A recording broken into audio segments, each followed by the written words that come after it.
Queridos, vamos abrir a palavra de Deus no livro de Gênesis, livro dos princípios, capítulo 1.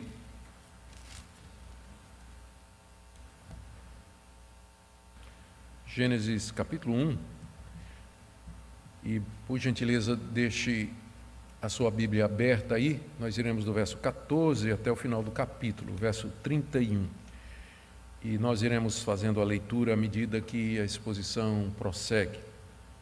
Gênesis capítulo 1, nós vamos de 14 a 31. Nós estamos assim dando continuação à nossa série de mensagens nesse livro tão querido. É o primeiro livro da Bíblia, é o primeiro dos 5 livros de Moisés, o Pentateuco. Alguns pontos importantes para a nossa compreensão desse livro já foram destacados nas mensagens anteriores. Ele foi escrito por Moisés durante aquele período de 40 anos no deserto, mais propriamente durante o tempo que eles estavam próximos a atravessar o Rio Jordão para a Terra Prometida, nas campinas de Moabe, à altura da cidade de Jericó, do outro lado do rio. E o alvo de Moisés, ao registrar tudo isso, era preparar os israelitas para entrar na Terra Prometida, uma terra que era povoada por povos pagãos, povos que não conheciam a Deus, tinham seus deuses, os seus costumes, suas práticas, a sua cultura, praticavam idolatria abominável. E, ao mesmo tempo, os israelitas tinham passado 400 anos no Egito, uma cultura completamente adversa, antagônica ao conceito monoteísta de que havia um só Deus, e que também tinha práticas e costumes bem contrários à vontade de Deus. Então, era preciso preparar esse povo para, ao entrar na Terra Prometida, eles vivessem de acordo com o querer de Deus e que fosse realmente o povo de Deus, o povo da aliança, o povo distinto que Deus separou de todas as nações. Daí a necessidade de deixar por escrito a vontade de Deus, que é também a razão pela qual Deus nos deixou a Bíblia, para que nós aprendamos aqui na sua revelação quem Ele é, quem nós somos, o que Ele deseja de nós e de que maneira nós devemos viver. É isso que Moisés fez durante aquele tempo no deserto. Ele escreve os 5 livros, começando com esse livro que é o livro de Gênesis, com o propósito de reorientar a visão teológica dos israelitas, a sua cosmovisão, maneira de ver o mundo, e especialmente mostrar que o Deus de Israel é superior a todos os deuses pagãos, os deuses dos egípcios, onde eles viveram, e os deuses dos cananeus, onde eles haveriam de viver. Moisés começa a sua narrativa descrevendo a criação dos céus e da terra no princípio, versos 1 e 2. No princípio, criou Deus os céus e a terra. Nós já vimos isso. E com essa descrição simples, Moisés mostrou que Deus é eterno, que Ele é todo-poderoso, que Ele é pessoal, que Ele é distinto da sua criação, que Ele criou todas as coisas do nada, somente por sua palavra, e que, portanto, o mundo não é eterno nem é autoexistente. E teve uma época em que não havia nada, somente Deus, que sempre existiu, Ele que trouxe à existência tudo o que há. E Deus teve um propósito ao fazer isso. Ele teve um propósito na maneira como Ele criou todas as coisas, revelando aos poucos o seu querer, ordenando a matéria e começando a preparar o ambiente para o ápice da sua criação, que só vai ser revelada no 6º dia, que é exatamente o homem, como nós veremos hoje. Ele cria a luz, separa a luz das trevas e nomeia luz e trevas. Ele cria o firmamento, separa as águas de baixo e de cima, ajunta as águas de baixo, faz aparecer a parte seca e nomeia, e faz essa terra seca produzir relva, ervas, plantas e árvores frutíferas para servir de alimento para o que vem em seguida, que é o que nós vamos ver hoje. Ou seja, ele tinha um design, ele tinha um propósito nas etapas em que ele processa a formatação da matéria que ele criou do nada. Isso ele fez em 3 dias de trabalho humano. Nós já tratamos da questão dos dias. E ele fez isso tudo muito bom, nos 3 primeiros dias. E agora nós veremos hoje os 3 dias seguintes, quando Deus então preenche com vida esse mundo bonito que Ele criou, que Ele organizou e que Ele preparou de maneira tão maravilhosa e misteriosa, é o que nós veremos hoje. Vamos ver então, em primeiro lugar, o 4º dia, quando Deus cria o sol, a lua e as estrelas. estrelas. Versos 14 a 19. Disse Deus que haja luzeiros no firmamento dos céus para fazerem separação entre o dia e a noite. Sejam eles para sinais, para estações, para dias e anos, e sirvam de luzeiros no firmamento dos céus para iluminar a terra. E assim aconteceu. Deus fez os 2 grandes luzeiros, o maior para governar o dia e o menor para governar a noite, e fez também as estrelas, e os colocou no firmamento dos céus para iluminarem a terra, para governarem o dia e a noite, e para fazerem separação entre a luz e as trevas.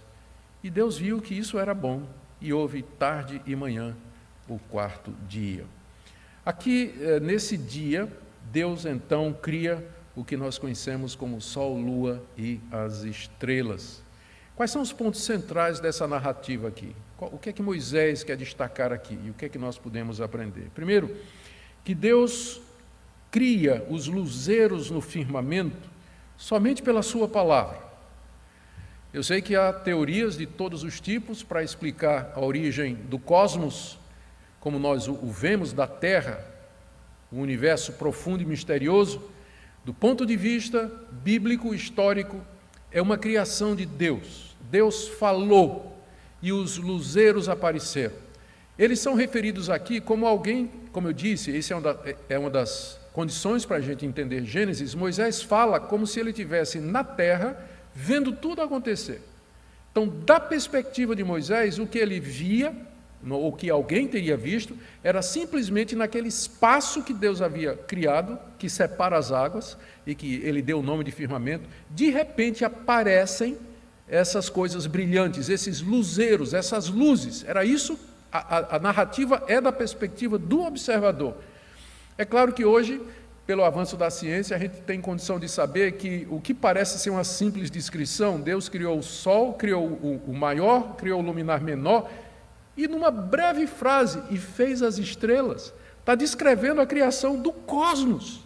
Bilhões e bilhões de estrelas, de sóis, de planetas, que a gente não consegue ver o fim deles, a gente não tem ideia da dimensão, e tudo isso é resumido numa frase: e fez também as estrelas.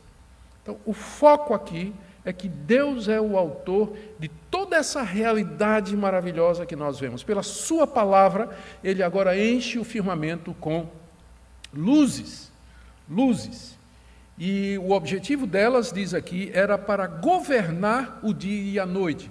Aqui é importante a gente notar que quando Moisés fala que o sol governa o dia e a lua governa a noite, é governar no sentido de marcar quando termina um e quando começa o outro, a alternância do dia e da noite, da luz e das trevas. O sol e a lua não têm qualquer influência no destino dos homens, e nem as estrelas, como se cria lá no Egito e como os cananeus acreditavam, que as estrelas determinavam o futuro, e até hoje tem gente que acredita, né? Que as estrelas vão determinar o futuro, dependendo do dia em que você nasceu, o seu signo, e o danado é que tem crente que vê horóscopo, não é isso que me deixa nervoso. Tem crente que vai ver ainda esse negócio.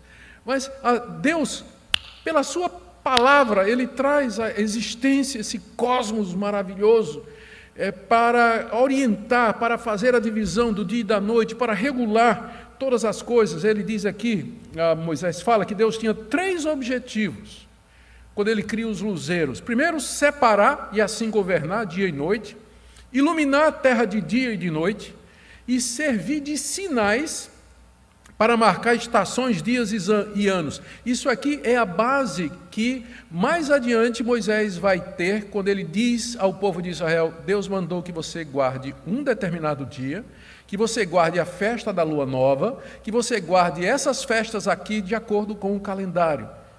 Então, ao fazer essas luzes e ao ordenar o tempo, a sequência de dias e anos e estações, Deus estava também preparando o homem mais adiante para o calendário litúrgico da nação de Israel, onde eles tinham que guardar determinados dias exatamente para lembrar a origem de todas estas coisas e o poder de Deus sobre as estações e sobre o tempo especificamente. Tudo se fez, Moisés diz aqui, e tudo aconteceu exatamente como Deus diz, porque ele fala E não tem questionamento. A palavra de Deus, ela comanda de maneira irresistível. Ele falou e tudo aconteceu. E Deus então avalia. E ele viu que o que tinha feito era bom. Bom porque é de acordo com o seu propósito, bom porque está preparando o universo para a chegada do homem, bom porque tem a sua finalidade cumprida. E aí Moisés diz, termina o 4º dia, houve tarde e manhã do 4º dia. 2 observações breves aqui. Não sei se vocês perceberam, mas diferente do que aconteceu antes, Deus não dá nome aos luzeiros. Ele simplesmente chama o luzeiro maior para governar o dia e o luzeiro menor para governar a noite. E fez as estrelas. Nos dias anteriores ele deu nome às coisas que ele criou, mas aqui ele nem nomeia. Talvez a razão seja porque o sol e a lua eram as principais divindades adoradas no Egito. O sol era o deus Ra e a lua era a deusa Tote. Então, talvez por isso Moisés nem menciona, Deus nem nomeia os dois, como se dissesse assim, são meras criaturas. Lá no Egito vocês adoravam coisas que Deus nem nomeou, Deus nem deu nome, só para mostrar que são criaturas. As estrelas eram vistas pelos povos pagãos, eu já mencionei, como aquilo que determinava o destino. Hoje, o horóscopo, consultar as estrelas, ou astrologia, que também é uma coisa muito popular, especialmente no meio do povo brasileiro, que é muito místico, é como se Deus dissesse, as estrelas não controlam a vida de vocês. Eu criei pela minha palavra para marcar as estações, para guiar o tempo, orientar o tempo. Não tem nada a ver, não tem influência nenhuma na vida de vocês, como vocês aprenderam lá no Egito. Uma segunda observação aqui é que, do ponto de vista bíblico, a Terra é o centro do universo. Deus criou a Terra e só depois que Ele criou Sol, Lua, estrela, planeta, cometa, bilhões de planetas e estrelas para iluminar o firmamento, só para pintar o firmamento. Teologicamente falando, o centro do universo é a Terra. Claro que cientificamente falando, evidentemente que não, né? Nossa Terra é um planetinha que gira em torno de uma estrela, né? Gigantesca, e que é apenas um grão de areia comparado com outras estrelas enormes, né? Que estão distantes de nós a uma distância inimaginável. Mas lembra que eu digo sempre, o que eu falei aqui, para você entender Gênesis, você tem que entendê-lo da perspectiva do observador. Gênesis foi escrito dessa maneira.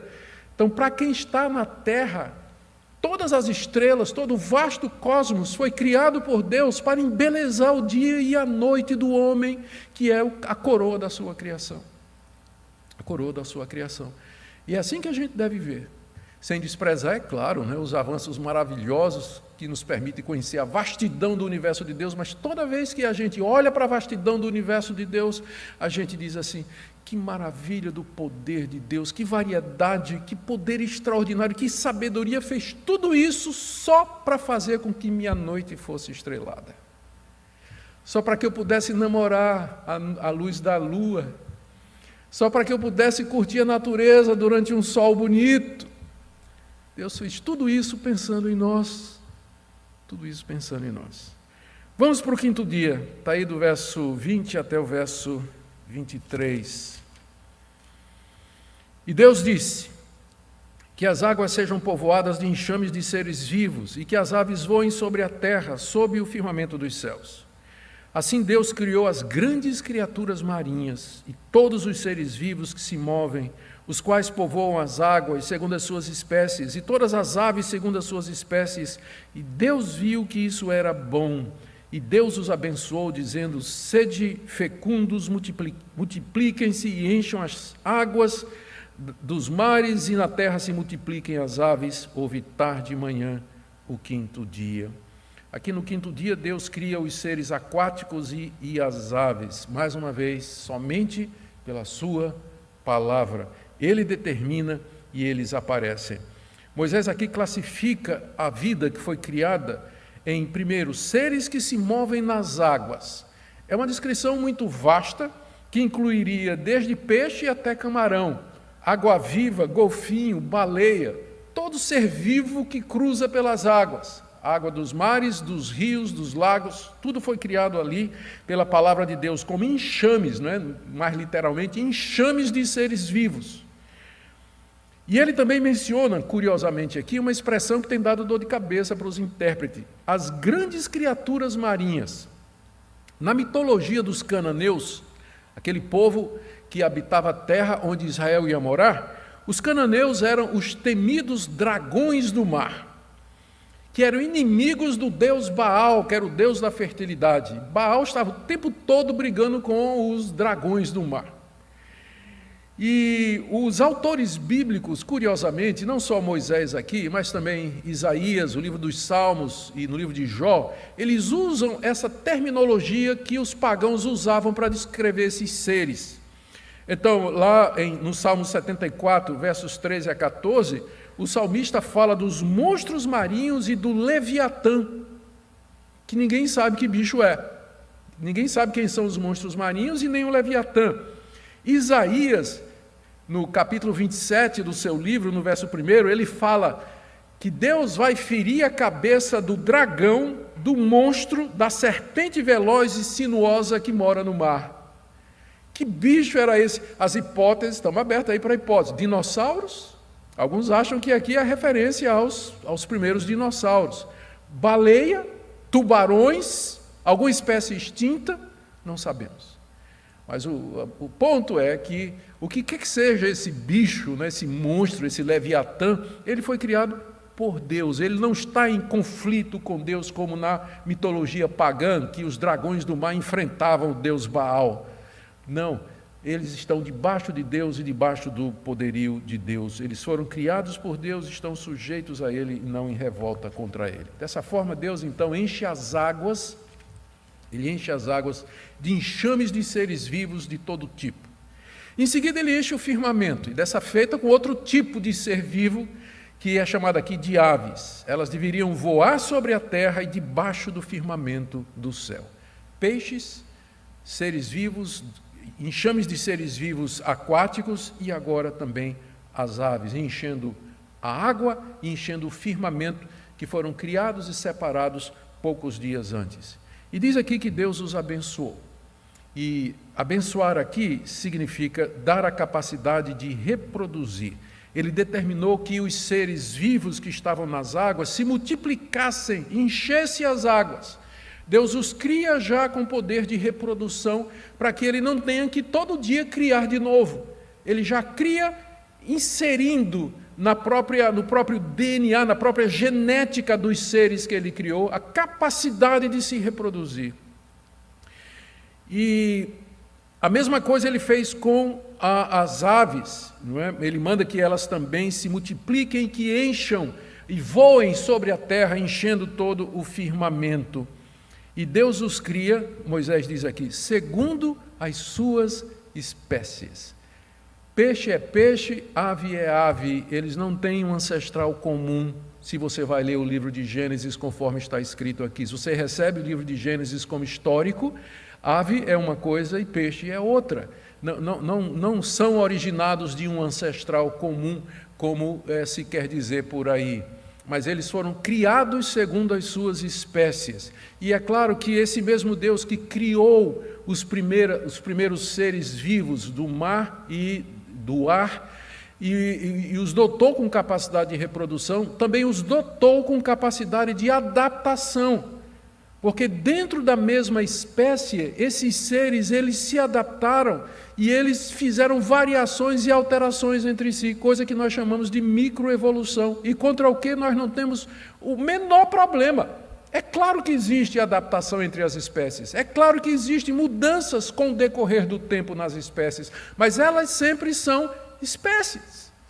Ave sempre foi ave e peixe sempre foi peixe, embora haja essa variedade enorme, que nós nem temos ideia dentro dessas espécies que foi criada por Deus, mas isso já faz parte da riqueza e do poder da sabedoria de Deus. Deus termina dizendo que a sua criação, ele diz aqui, Deus viu o que tinha feito e eis que era bom.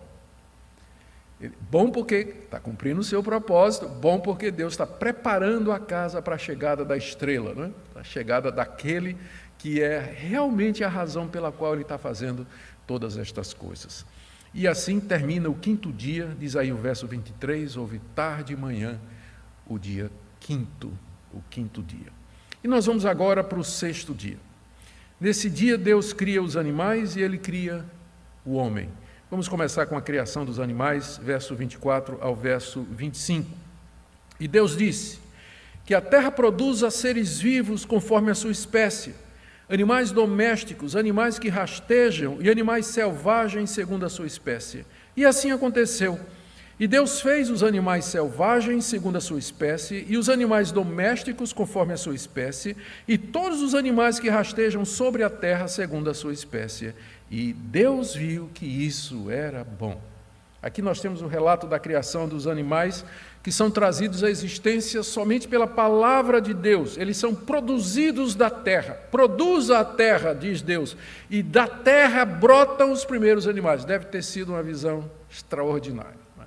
Aqueles animais belíssimos brotando da terra conforme Deus havia determinado. A gente não tem ideia, né, de como isso aconteceu, mas há essa ligação da vida animal com a terra. Deus os cria pela sua palavra, produzidos da terra, como as plantas que foram também criadas da terra no dia anterior. Deus cria essa vida animal com uma grande variedade, chama de seres vivos. E aqui essa descrição, né, dos seres vivos é a descrição de um pastor nômade do Antigo Oriente, que não conhece todas as espécies, né? Não sabe, então ele vai descrever aquilo que ele conhece, ele está descrevendo aquilo que ele conhece. Então ele chama de animais domésticos, que provavelmente se refere ao gado, e aqui tem ovelha, cabra, boi, inclui cavalo, inclui camelo, inclui cães. Interessante que o gato nunca é mencionado na Bíblia, para desespero de dono de gato aqui, que gosta de gato, né? Eu também gosto de gato. O gato que eu mais gosto é o chinês, porque mora na China. Então, está lá e eu aqui. Mas é interessante que na Bíblia não tem a palavra gato, talvez porque fosse uma das divindades do Egito, né? Os egípcios adoravam o gato, e era um animal sagrado, mas nem menciona aqui. De qualquer forma, também não menciona o cachorro, né? O argumento aqui é só ilustrativo, né? Não pode ser levado a ferro e fogo. Mas animais domésticos, aqueles que coabitam com o homem, servem ao homem de maneira próxima. Depois ele menciona animais que rastejam pelo chão, e aí tem répteis, roedores, lagartixa, cobra, inseto, escorpião. É muito grande, né? O conhecimento, é claro, de Moisés, ele era limitado como um pastor nômade daquela região, não é? Ele está descrevendo de acordo com o que ele conhecia. E os animais selvagens, carnívoros, como leões, leopardos, e outros não, como os veados, corças, gazelas, que eram tão populares ali naquela região. A lista não é exaustiva, é claro, e nós não sabemos como encaixar alguns. Por exemplo, tem gatos que são domésticos e gatos que são selvagens, né? Tem cães que são selvagens e cães que são domésticos. Então, como encaixar aqui nessa lista, a gente não sabe. Ela não é exaustiva, ela pretende apenas dizer que todo ser vivo que há, ele foi criado pelo poder de Deus. Foi criado segundo as suas espécies, foi criado segundo essa classificação geral, nessa taxonomia antiga oriental de animais selvagens, animais domésticos e animais que se arrastam. Antes ele tinha falado de seres que vivem nas águas, as aves que voam pelos céus. É a classificação da vida do Antigo Oriente. Era assim que um observador faria essa descrição. Deus os cria, mais uma vez, segundo a sua espécie, com capacidade de reprodução e com capacidade de variação e adaptação. Nós temos muitos tipos de cachorros, não é? Claro, Deus não criou todos os tipos de uma vez só. Ele criou, né, os primeiros e eles se desenvolveram, se adaptaram, mudaram com o tempo, e é o que a gente chama, já falamos, da microevolução, contra o que não tem nenhum problema. Deus viu o que tinha criado e disse que era bom. E assim não termina o dia, porque ainda tem alguma coisa que precisa ser feita. E agora chegou o clímax da narrativa, quando, ainda no 6º dia, Deus resolve criar um ser diferente de tudo que ele tinha criado até agora. Vamos ler do verso 26 a 31. E disse Deus: façamos o ser humano à nossa imagem, conforme a nossa semelhança. Tenha ele domínio sobre os peixes do mar, sobre as aves dos céus, sobre os animais domésticos, sobre toda a terra e sobre todos os animais que rastejam pela terra. Assim Deus criou o ser humano à sua imagem, a imagem de Deus o criou, homem e mulher os criou. E Deus os abençoou e lhes disse: sejam fecundos, multipliquem-se, encham a terra, sujeitem-na, tenham domínio sobre os peixes do mar, sobre as aves dos céus, sobre todo animal que rasteja pela terra. E Deus disse ainda: eis que lhes tenho dado todas as ervas que dão semente e se acham na superfície de toda a terra, e todas as árvores em que há fruto que dê semente. Isso servirá de alimento para vocês. E para todos os animais da terra, todas as aves do céu e todos os animais que rastejam sobre a terra, em que há fôlego de vida, toda a erva verde lhes servirá de alimento.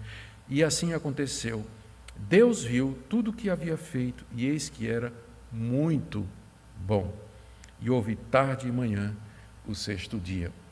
Aqui Deus resolve criar um ser completamente diferente de todos os que ele havia criado até agora. E pela primeira vez ele fala no plural. Tudo antes é Deus disse, 10 vezes aparece nesse texto todo, Deus disse. Mas agora, pela primeira vez, aparece a expressão façamos, no plural. Várias explicações têm sido dadas pelos estudiosos. Primeiro, isso aqui é um plural de majestade. É um recurso retórico gramatical. Você vê, às vezes, alguns deputados, algumas pessoas públicas dizendo assim: nós queremos nessa noite agradecer, falando no plural, porque sua pessoa é tão majestosa que é mais de que um, nós. Fala com majestade, como se ele fosse corporativo. Então, alguns acham que Moisés usou esse tipo de retórica para falar de Deus. Mas por que só aqui, então? Deus já tinha 10 vezes, Deus disse, Por que no singular? Por que não plural? Antes também, porque só aqui quando ele vai criar o homem. Segunda opção é que ele está falando com os anjos, no conselho de anjos. Mas aí não faz sentido dizer, façamos o homem à nossa imagem e semelhança. O homem não é a imagem e semelhança dos anjos. Então não se refere aos anjos. O mais provável é que nós temos aqui já uma indicação, ainda que sutil, da pluralidade de pessoas que há em Deus, e que já foi indicada no verso 2, quando disse que o Espírito de Deus pairava sobre as águas. Verso 1, Deus criou. Verso 2, o Espírito de Deus pairava sobre as águas. A Moisés já vem dando aqui e acolá, algum reflexo de que no ser de Deus existem pessoas. O Espírito Santo já foi nomeado. Mais adiante vai aparecer no livro de Gênesis a outra pessoa, mas nós vamos esperar chegar até lá. Então, façamos aqui já aponta para o ser plural de Deus. Existe um só Deus em quem subsistem algumas pessoas, ainda o número não está definido aqui, mas mais adiante vai ficar claro, são 3 pessoas que subsistem na Trindade. E esse Deus, ele determina criar um ser que seja a sua imagem e a sua semelhança. Vamos logo deixar claro que isso não significa que Deus tem corpo. Porque algumas pessoas, diante dessa frase, que Deus criou o homem à sua imagem e semelhança, imaginam então que Deus tem que ter corpo, já que nós temos. Se nós somos imagem e semelhança de Deus, então significa que Deus também tem um corpo, um corpo parecido com o nosso. Mas não é nesse sentido que o texto está falando, imagem e semelhança de Deus, porque desde o começo Moisés vem dizendo que Deus é eterno, que Deus sempre existiu, e que Deus é Espírito, e que a matéria é criação dele, e que, portanto, não faz sentido falar de um Deus material, um Deus que tem uma essência material, corpórea. Ele é Espírito eterno. Então, a imagem e semelhança tem que ter alguma outra explicação. E a explicação que nós entendemos que é melhor é essa, que o homem foi criado com características morais e espirituais que refletem o caráter e o ser de Deus. O ser humano é pessoal, inteligente, consciente, criativo, e ele usa linguagem como Deus. Disse Deus, disse Deus, disse Deus. De toda a criação, é o único capaz de falar, se comunicar. É isso que significa imagem e semelhança de Deus. Um ser moral, um ser que é amor, que é justiça, bondade e retidão. Todos esses atributos de Deus, ele confere a esse ser. É bom lembrar que tem atributos que Deus não conferiu a esse ser, que é sua imagem e semelhança. Deus é eterno, Ele não conferiu. O homem foi criado. Deus é onipresente, o homem não é. Deus é onipotente, o homem não é. Deus é onisciente, o homem não é. Então, o fato dele ser imagem e semelhança de Deus não quer dizer que ele é igualzinho a Deus, mas que ele tem características que refletem o ser de Deus. O ser de Deus. É isso que significa. E ao fazer um ser assim, Deus tinha alguns objetivos. Primeiro, que fosse o seu representante aqui na terra. Na cultura de Moisés, na cultura do Antigo Oriente, tanto no Egito como na Babilônia, como entre os cananeus, os reis, os soberanos, o faraó, era visto como representante de Deus na terra. Por isso reinava com poder absoluto. E só o rei, só o soberano, só o faraó era filho de Deus. Mas agora Moisés está dizendo que Deus cria, que todos os homens são a imagem de Deus. E que eles são representantes de Deus sobre a terra. Porque mais adiante o que é que Deus vai dizer? Dominem sobre tudo. Tudo. E não era só para o primeiro casal, mas para os descendentes também. Exatamente porque eles são representantes de Deus. A humanidade, o ser humano, ele foi criado como representante de Deus sobre toda a criação. É isso que ele queria. Ele queria também alguém com quem ele pudesse ter comunhão e se relacionar com ele de maneira inteligente, significativa e voluntária. Não que Deus precisasse disso, porque na pluralidade de pessoas da divindade já havia diálogo, já havia conversa. Pai conversa com pai, com filho que conversa com o Espírito Santo, se amam, se entendem, se comunicam. Deus não precisava disso, mas Ele quis fazer na sua criação um ser com o qual Ele pudesse se comunicar de maneira inteligente, significativa, voluntária, amorosa. Por essa razão ele fez esse ser que nós conhecemos como homem. Deus o cria como macho e fêmea. Esse é o terceiro ponto aqui do que nós já vimos. Nós já vimos que Deus fala no plural, segundo que ele determina criar um ser à sua imagem e semelhança, e terceiro que ele cria esse ser dual. Ele não cria um ser, ele cria, na verdade, dois. A palavra homem, a palavra Adam, em hebraico, é genérico, designa a nossa raça. Né? É uma raça, é o homem, que a gente usa no sentido genérico. Mas ele cria o Zakar, que é o macho, e a Nikba, que é a fêmea. São duas palavras diferentes de Adão. Então, ele cria o homem, macho e fêmea, que foi traduzido aqui como a nossa linguagem, né, seguindo a maneira de falar hoje, diz: Deus criou o ser humano, homem e mulher. Literalmente no hebraico, Deus criou o homem, macho e fêmea. Ou seja, iguais diante de Deus, porque ambos têm a imagem de Deus. O homem e a mulher são a imagem de Deus, os dois. Portanto, têm valor, dignidade, honra, direitos inalienáveis, pelo fato de serem criados à imagem e semelhança de Deus. Vou falar disso mais adiante também, quando chegar ao fim do sermão, né, se Deus permitir. Mas criou diferente, macho e fêmea, homem e mulher. Criou-os distintos biologicamente, e é aqui que a gente enraiza a nossa ideologia de gênero. Que a biologia é quem determina o gênero. Biologia é o que determina o gênero, não é a sociedade. Não é a sua escolha, mas a biologia que determina quem você é, macho ou fêmea, homem ou mulher. É assim que Deus os criou, iguais, porém distintos, se complementando biologicamente com o propósito de expressarem comunhão entre si. Isso a gente vai ver no restante da Bíblia. O amor do homem e da mulher, a relação entre eles, o relacionamento sexual, expressa a relação das três pessoas da Trindade. Expressa isso. Por isso Deus os fez macho e fêmea, e também porque ele pudesse se multiplicar, estabelecer família, criar filhos, criar cultura, dar origem a um povo que fosse para o louvor e para a glória de Deus. Tudo isso a gente vai ver no capítulo 2 com mais detalhes. Quarto, ele foi feito para dominar sobre a criação, já falei sobre isso.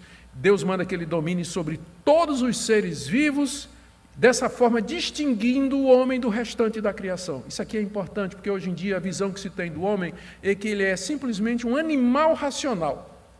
Ele é um animal como os outros. Há um sentido em que nós somos animais como os outros, mas nós somos de um tipo diferente. Nós somos criados de maneira diferente, distintos do restante da criação. Portanto, a gente tem que ver que há um valor. Hoje em dia, essa diferença ela está apagada exatamente porque, como eu disse, né, o ponto do cristianismo, o cristianismo é uma cosmovisão de distinções. Né? Deus faz distinções. Ele não é o mundo não é Deus, ele não é o homem não é Deus, e o homem não é os animais, e nem os animais são como o homem. Há uma distinção, há um valor. Há um valor. Que o próprio Jesus disse, se Deus sustenta as aves, quanto mais a vocês. Com isso Jesus mostrou que diante de Deus os homens têm mais valor do que as aves, porque é o único ser que ele criou a sua imagem e semelhança, e colocou como seu representante. Mais sobre isso daqui a pouco. Em seguida, Deus os abençoa. E a bênção de Deus aqui tem dois aspectos. Primeiro, vocês têm que se multiplicar, ser fecundos, encher a terra. E dessa forma, a imagem e semelhança de Deus passa para os seus descendentes. Hoje, quando o óvulo é fecundado, né? Ele é fecundado, Deus não vem com um carimbo e bota imagem e semelhança. A imagem e semelhança já é passada por geração ordinária. Você já passa a imagem e semelhança de Deus para os seus filhos de maneira normal. É assim que passa. Vai no DNA, vai no código genético, lá dentro a imagem e semelhança de Deus. E assim, todos são feitos à imagem e semelhança de Deus. Deus, em seguida, lhes manda dar uma ordem para que eles dominem sobre a terra. E aqui é o que a gente chama de mandato cultural. O ser humano deveria pesquisar a criação, conhecer a criação, usar o resultado do seu conhecimento, que nós chamamos de tecnologia, para promover o seu bem-estar, o crescimento da raça humana aqui na Terra, desenvolvendo a cultura sob a orientação de Deus. Isso está aqui, nesse momento, quando Deus diz, vocês se multipliquem, ocupem, dominem a terra.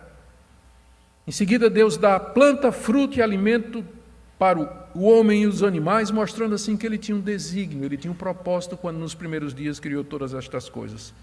E Deus declara que tudo que ele fizera em 6 dias era muito bom. Pela primeira vez aparece essa expressão. Antes viu Deus que era bom, 5 vezes. E agora, viu Deus que era muito bom. Porque ele chegou ao propósito de todas as coisas. Ele nos fez e nos colocou nesse mundo maravilhoso que ele preparou para ser o nosso lar, para ser a nossa casa. Assim termina o 6º dia e manhã. O que Moisés queria ensinar aos israelitas e o que é que nós podemos aprender, caminhando para a conclusão?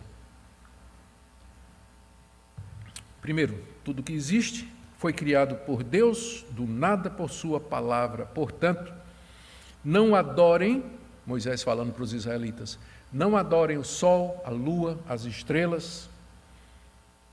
Todos os seres vivos foram feitos por Deus e são criaturas, portanto, não adorem o boi ápis, o pássaro íbis, o crocodilo do Nilo, como vocês fizeram no Egito. Vocês não podem mais fazer imagens, vocês não vão mais adorar imagem de escultura, porque representam coisas que são mera criatura, eles não são divinos, eles não são emanações da divindade, são criaturas dependentes de Deus, não os adore mais. Não tenha medo dos dragões do mar, dos monstros mitológicos, são criaturas que foram feitas por Deus.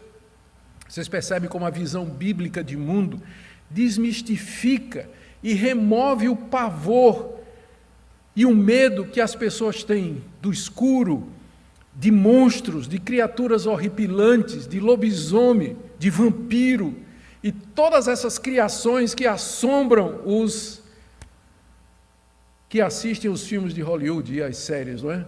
Tem gente que acredita nisso, gente. A gente fica com medo, né, do escuro, que bicho vai ter. A visão bíblica desmistifica a natureza. Não há nada aí que não tenha sido criado por Deus e para o bem do homem. A gente não precisa ter medo dessas coisas. Outra coisa que quer ser ensinado aqui é que o homem foi criado por Deus e, portanto, ele não é divino, não deve ser adorado como vocês adoraram o faraó no Egito. E para a terra dos cananeus, onde vocês vão, o rei é tido como filho de Deus e tem liberdade de fazer o que ele quer na terra. Vocês não vão fazer assim. O homem não é autônomo e sua vida e existência depende de Deus. Ele não é a medida de todas as coisas, mas ele depende de um Criador. Terceiro, o homem é o portador da imagem de Deus no mundo. E eu queria que você prestasse atenção aqui. Portanto, ele é distinto dos outros seres, já falei. E ele tem valor e dignidade intrínsecos. O que, biblicamente falando, o que concede ao homem dignidade, valor e direitos civis fundamentais, como liberdade de expressão, de religião, de crença, não é a cor da sua pele, não é o país onde ele nasceu, não é o tamanho da sua conta bancária, não são os diplomas que ele obteve, mas o fato de ele existir. Ele é um ser humano, ele foi criado à imagem e semelhança de Deus, e ele tem valor. E essa é a base que os cristãos usam para defender os direitos civis fundamentais. As outras bases são falhas. Se nós somos simplesmente uma espécie evoluída, que viemos todos de um mesmo ancestral comum, o meu valor vai depender da minha habilidade de sobreviver. Vamos enfatizar a esperteza e a capacidade de vencer os outros e nos manter vivos e transmitir os nossos genes para os que vêm depois de nós. Qual é a base que esse tipo de teoria tem para ter misericórdia com os velhos, com os pobres, os doentes, os deficientes? Eles acabam sendo um estorno, não é verdade? Se a teoria da evolução, de fato, é o que guia o mundo, porque eles servem é um fardo. Mas da perspectiva bíblica, eles têm valor, dignidade, eles são a imagem e semelhança de Deus. Por isso, sempre os cristãos, e por isso a teologia de Israel do Antigo Testamento era voltada para caridade, para boas obras, amor ao próximo, cuidado do necessitado, do órfão e da viúva. Porque o valor da pessoa não tem a ver com a cor da sua pele, volto a dizer, o diploma que está pendurado na sua parede, o tamanho da sua conta bancária, ou o país onde ele nasceu. Mas eles têm igualdade, valor, honra, respeito da parte de Deus. Essa é a razão pela qual, mais adiante, Deus vai dizer, portanto, não mate. Por quê? Porque o homem é mais semelhança de Deus. Portanto, não roube, portanto, não furte, portanto, não adultere. Então, é o que dá a base da ética, é a visão cristã de mundo. É o que dá uma base segura. Eu acho tão engraçado vendo gente que detona o cristianismo e pega uma bandeira de preservação do meio ambiente. Ué, por que preservar o meio ambiente? Que as baleias queimem, o que interessa é que eu quero abrir minha fábrica de banha de baleia, quero ganhar dinheiro, quero prosperar. Mas quando a gente vê a natureza como sendo um mundinho criado por Deus para nós, a gente tem base para fazer realmente a preservação da natureza. Deus criou homem e mulher diferentes, embora portem a imagem de Deus. O que é que isso significa? Que quem instituiu o casamento foi Deus, Ele que fez macho e fêmea, e que o casamento é heterossexual, que o casamento é monogâmico. Ele não fez um homem e duas mulheres, nem duas mulheres ou um homem, nem dois homens, nem duas mulheres. Ele fez macho e fêmea, um de cada, e disse, multiplicai-vos, sede fecundos, enchei a terra. A gente tem que sempre lembrar o contexto, não é? O que tinha acontecido 400 anos lá em Canaã? 400 anos ali, antes daquele momento que Moisés está passando essas leis e essa visão ali para os israelitas. O que aconteceu 400 anos lá em Canaã? A destruição de Sodoma e Gomorra. Não é? Está lembrado? Então, os israelitas iam entrar numa terra onde a sodomia, prática do homossexualismo, era comum. 400 anos Deus já tinha exercido juízo naquela terra. Por isso a ênfase, homem e mulher, criados por Deus, para multiplicar-se e encher a terra. Quinto ponto, o homem deve explorar a criação com amor, respeito e responsabilidade, sem depredar, destruir o meio ambiente, mas preservar e usar com sabedoria. Se tem alguém que tem base para fazer pesquisa, fazer ciência e usar tecnologia, é aquele que crê nisso. Porque sabe que o mundo foi criado por um Deus de ordem, um mundo que tem propósito, tem um desígnio. Se tudo é caos, se tudo é acaso, falta uma base epistemológica para a gente fazer ciência e fazer tecnologia. mas porque o mundo foi criado por um Deus de ordem, de princípios e de leis, a gente está garantido para fazer isso, a gente está entusiasmado para fazer esse tipo de coisa. A criação original era perfeita, bela, boa, conforme Deus é. E aqui eu já estou adiantando o que é que vem pela frente. O mal, a morte, dor, doença, sofrimento, catástrofe não fazia parte da criação original. Deus viu o que tinha feito e era muito bom. Algo aconteceu que maculou, manchou, afetou terrivelmente a criação, o ser humano. É o que veremos no capítulo 3 de Gênesis. Mas, por enquanto, o primeiro homem e a primeira mulher existiram. São de fato históricos, não míticos, não simbólicos, não metafóricos e nem emblemáticos. Isso aqui é muito importante. O ser humano, os animais, os peixes, as aves não procedem, mais uma vez, de um ancestral comum. Adão e Eva eram reais. E eu digo isso em contraste à teoria da evolução que nega a historicidade do relato de Gênesis, eu posso entender. Mas também existem pessoas que se declaram cristãos que querem abraçar o evolucionismo e que dizem que Adão e Eva, eles não foram os primeiros a serem criados, ou que então eles são emblemáticos da raça humana e assim por diante.